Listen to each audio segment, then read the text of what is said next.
Justice! Justice! Justice! No justice, no rest! No rest, no rest! No justice, no rest! No rest, no rest! We want Boro regiment! Boro regiment! Boro regiment! Dhemaji জিলা সাঞ্জাৰী নগৰত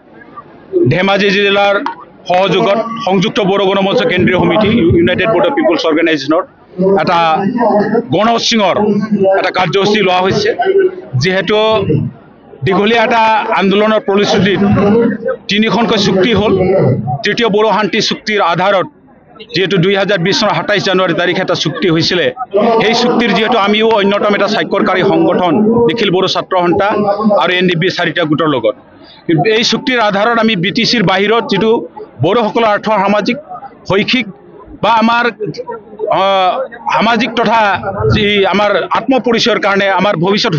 সুৰক্ষিত কৰিবৰ কাৰণে যেটো Bodo Kachari welfare autonomous council দিয়া হৈছিলে হেতু আজিলৈকে পূৰ্ণাংগ হোৱা নাই ইয়াৰ গাঁও চিনাক্তকৰণ সম্পূৰ্ণ হোৱা নাই ইয়াৰ সমষ্টি নিৰ্ধাৰণ হোৱা নাই ইয়াক নিৰ্বাচনলৈ অনুষ্ঠিত কৰা নাই ইয়াৰ প্ৰতিবাদত আৰু কাৰ্বি আংলং জিলাত বসবাস কৰা বড়োসকলৰ দুটা চুক্তিত স্থান পালে বিএসি চুক্তি আৰু বিটিচি চুক্তিত এই বড়োসকল আজিলৈকে পাহাৰীয়া জনজাতি হিচাপে মৰ্যাদা পোৱা নাই ইয়াৰ দাবীত আৰু ইয়াৰ লগতে বড়োসকলৰ যেটো শিক্ষাৰ সমস্যা যেটো বড়ো মাধ্যমৰ সমস্যা এই সমস্যাসমূহ যথেষ্ট আছে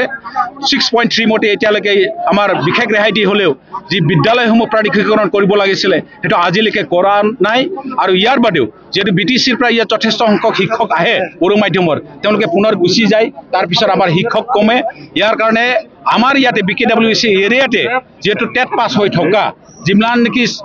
শিক্ষক আছে বড়ো মাধ্যমৰ তেওঁলোকক নিযুক্তি প্ৰদান কৰা স্পেচিয়েলি এইটো আৰু ইয়াৰ বাদেও যেটো আমি এটা বৃহৎ এটা জনসংখ্যা হয় আদিবাসী গতিকে বিভিন্ন জনগোষ্ঠীসমূহৰ নামত এটা ৰেজিমেণ্ট আছে যেনে নাগা ৰেজিমেণ্ট গোৰ্খা ৰেজিমেণ্ট অন্যান্য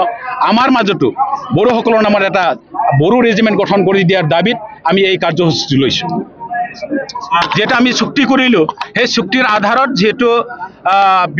বিটিআৰত যেহেতু 1500 কোটি দিয়া হ'ল কিন্তু আমিও স্বাক্ষৰকাৰী সংগঠন কিন্তু আমাক অলপ মাহি আহিৰে চকুৰ চালে আমাক এটা ঘূৰ অন্যায় কৰা হ'ল বুলি আমি কৈছো গতিকে আমিও আজি ডিমান্ড দিছো যে আমাকো বিটিআৰৰ বাহিৰত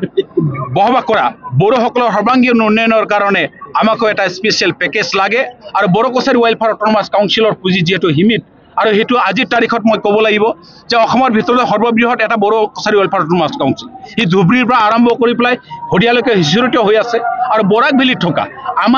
আমাৰে বংশধৰ ব্ৰু যিবিলাক কমিউনিটি আছে তেওঁলোকৰ সশস্ত্ৰ সংগ্ৰাম দুটা আছিলে তেওঁলোকে সিজফায়াৰ হোৱাৰ পিছত আলোচনাৰ মধ্যমেদি আমাৰ বড়ো কছাৰী কাউন্সিলত তেওঁলোকক অন্তৰ্ভুক্ত কৰা হৈছে গতিকে যেটো কাউন্সিলক আমাক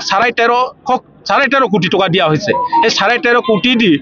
এই ইমান ডাঙৰ কাউন্সিলত আৰু 10 লক্ষাধিক বড়ো জনসাধাৰণক সন্তুষ্ট কৰাটো সম্ভৱ নহয় গতিকে প্ৰত্যাহ্বান জনাব লগা হৈছে আমাৰ মিনিষ্টাৰ ডাঙৰীয়াৰ যেটো বড়ো কছাৰী কাউন্সিল চলাই আছে তেওঁলোকে এটা প্ৰত্যাহ্বানৰ সন্মুখীন হৈছে পুঁজি সীমিত হোৱাৰ কাৰণে তেওঁলোকে এই পুঁজিটো বৃদ্ধি কৰাৰ দাবীত আমি এই কাৰ্যসূচীটো লৈছোঁ যদি আপোনালোকৰ যদি দাবী অনুযায়ী চৰকাৰে যদি নকৰে তেন্তে মানি নলয় আপোনালোকক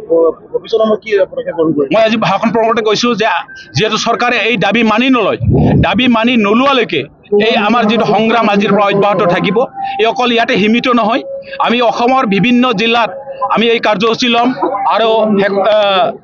অতি সোনকালে আমি 30 সহস্ৰাধিক ৰাজ্যক লৈ পেলাই গুৱাহাটীত এটা ধৰ্ণা কাৰ্যসূচী লোৱাৰ এটা চিন্তা চৰ্চা কৰিছোঁ আমাৰ এটা বিশ্বাস আছে যে ভাৰতবৰ্ষত যিমানেই গণতান্ত্ৰিকভাৱে যিবিলাক আন্দোলন কৰা হৈছে চৰকাৰে প্ৰতিটো আন্দোলনক সন্মানেৰে এটা মৰ্যাদা প্ৰদান কৰিছে গতিকে আমাৰো আশা আমাৰ এই আন্দোলনটো এটা সময়ত হয়তো সমাধান হ'ব বুলি আমাৰ বিশ্বাস আৰু সমাধান নোহোৱালৈকে এই সংগ্ৰাম অব্যাহত থাকিব